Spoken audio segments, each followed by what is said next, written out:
Oats upma చేస్తున్నాను. ఇవి సేమియాలా వేయించి పక్కన పెట్టుకున్నాను.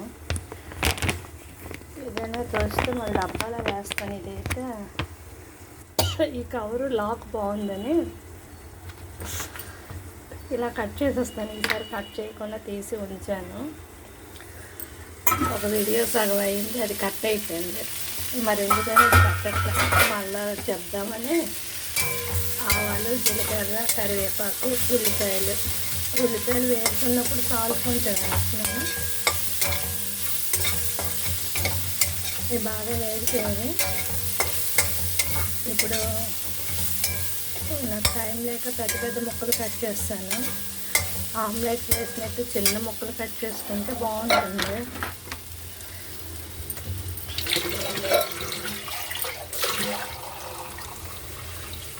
ఈ కప్పుతో 2 కప్పులు నీళ్ళు వేస్తున్నాను.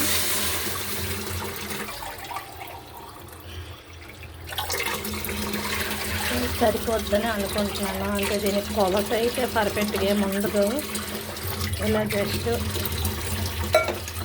అంచనాకి వేస్తుంటాను. గోధుమ నూనె కానీ ఓట్స్ కానీ అంత కొలత అక్కర్లేదు.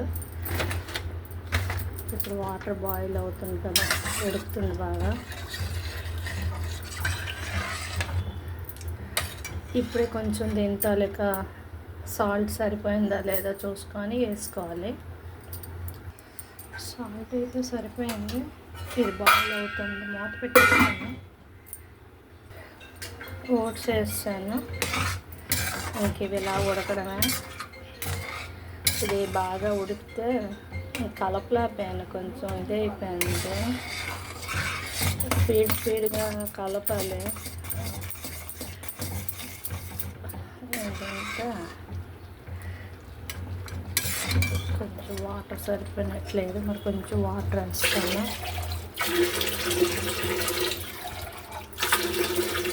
ఎలా ఉంటుందని ఎక్కువే పడుతుంది అనుకుంటా, కొలత అయితే చెప్పలేదు కానీ చాలా ఎక్కువే పడుతుంది. ఒక సిమ్లో పెట్టి మూత పెట్టేస్తాను. ఇంకా అది మెత్తగా ఉడుకుతుంది.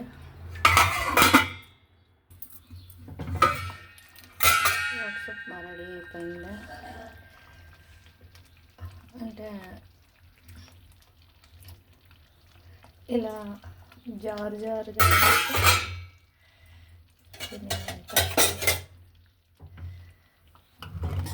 స్పూన్ పెట్టుకొని తింటారు. యాక్చువల్గా చల్లగా అయితే గట్టి అయిపోతుంది. ఇలా కావాలన్నా తినచ్చు, బాగుంటుంది. గట్టిగా కావాలంటే వాటర్ తగ్గించుకోవాలి. ఇలా కావాలంటే ఇలా చేసుకోవచ్చు. లైక్ చేయండి, షేర్ చేయండి, సబ్స్క్రైబ్ చేయండి. Thank you.